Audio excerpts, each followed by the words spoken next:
Hello guys, Charles here. Thanks for joining me again today. What we're going to look at in today's lesson are the four most common chord types we use in jazz. The major 7, the dominant 7, the minor 7, and the minor 7 flat 5, sometimes called the half diminished. Let's just look at the middle four strings today, A, D, G and B. We're going to look at what the go-to version of these chord types is, and I'm going to show you an alternative and a few ways you can modify that alternative to create some extended sounds. Let's get straight into the major 7.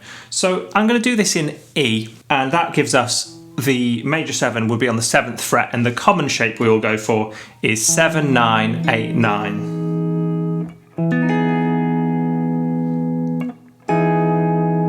Now, if you already knew that chord, which I'm sure most of you probably did, then great. If you don't know that one, make sure you do, because it is the go-to major 7 chord shape. What we're going to swap it with, we're going to try this one instead, is we're going to move up to the major 3rd on the 11th fret, and we're going to go starting on the A string, 11, 13, 9, 12. And that gives us this very beautiful sound. Now the reason I like this sound so much is because it's got the semitone in the middle, which is by itself sounds very jarring, but you'll hear it fits in very nicely. It gives us a beautiful sound. It's not very common in guitar chords to have a semitone in there, which I think is why it speaks to me so much. So if that's not a shape you're using, add that one to your vocabulary. Now a common alteration on a major 7 is to add the sharp 11. So in order to do that with this shape, all we need to do is take this B string note, which is fret 12, and move it down to fret 11, which gives us this. 11, 13, 9, 11.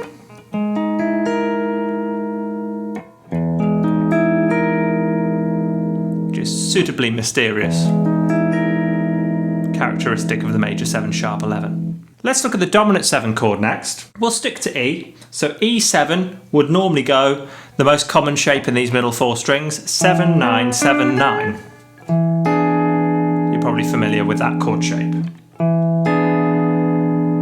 Now another way that people often play it, which is similar to the shape I'm going to show you today, is using this sort of C7 shape. 7, 6, 7, 5. Using that as a template, we're going to build a slightly different version of this chord. 5 on the A string, 6 on the D string, 4 on the G string, and 5 on the B string. Gives us 5, 6, 4, 5.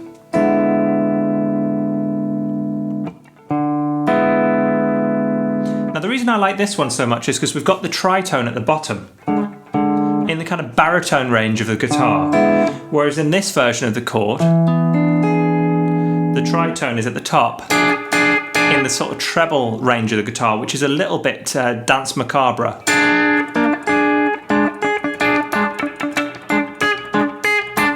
Bit, don't know, jarring for me. So if instead we place it in the baritone range of the guitar, we get this lovely version instead.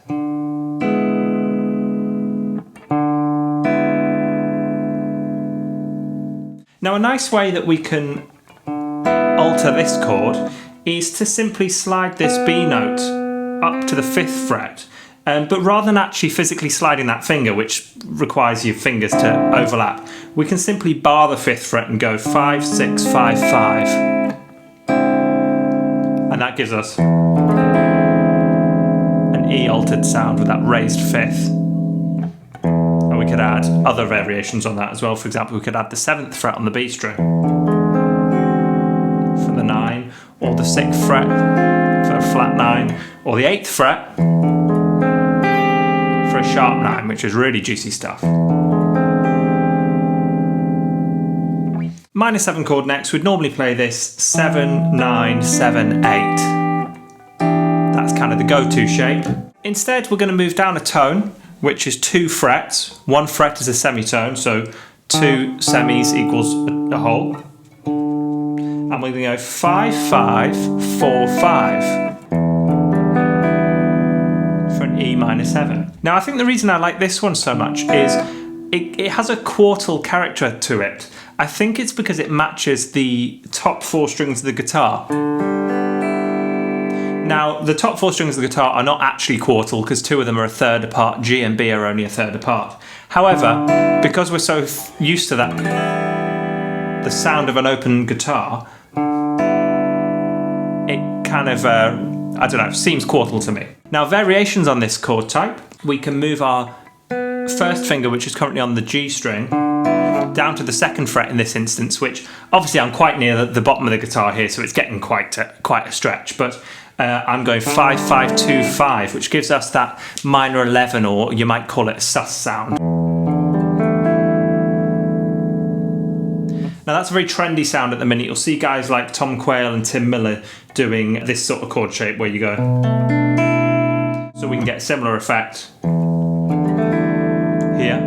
And we can also, by barring with the middle finger, this is quite a tricky one, this is not a chord I'd want to have to play quickly, but I can go 5, 5, 4, 7 on the top here to add the 9. So we've got a minor 9 sound here.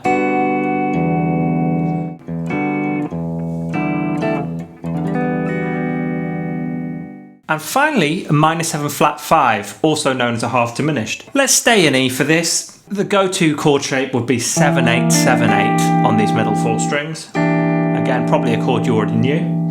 Well, instead we're going to start on the flat 5, which is up here on the 13th fret. It's got 13, 14, 12, 15.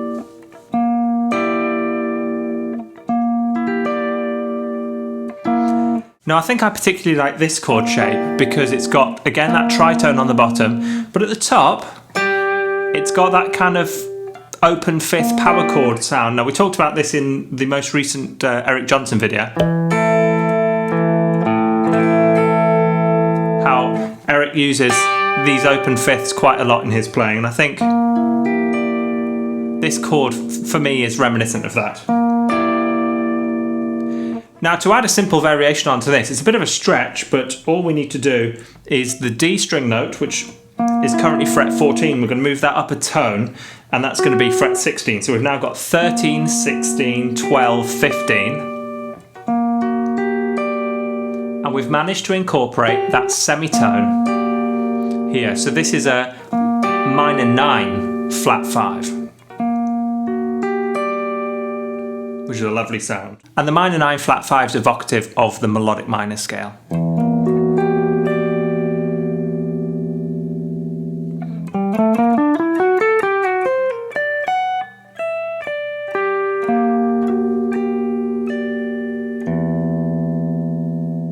So I hope you were able to extract some interesting harmonic ideas from today's lesson. Please comment down below with some of your interesting alternatives for these 4 standard jazz chords. I'd love to see the voicings you guys are coming up with. Please make sure you like this video and subscribe to the channel.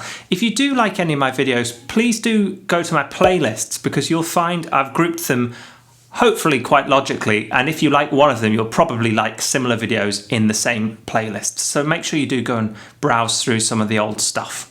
Look forward to seeing you in the next one. Cheers.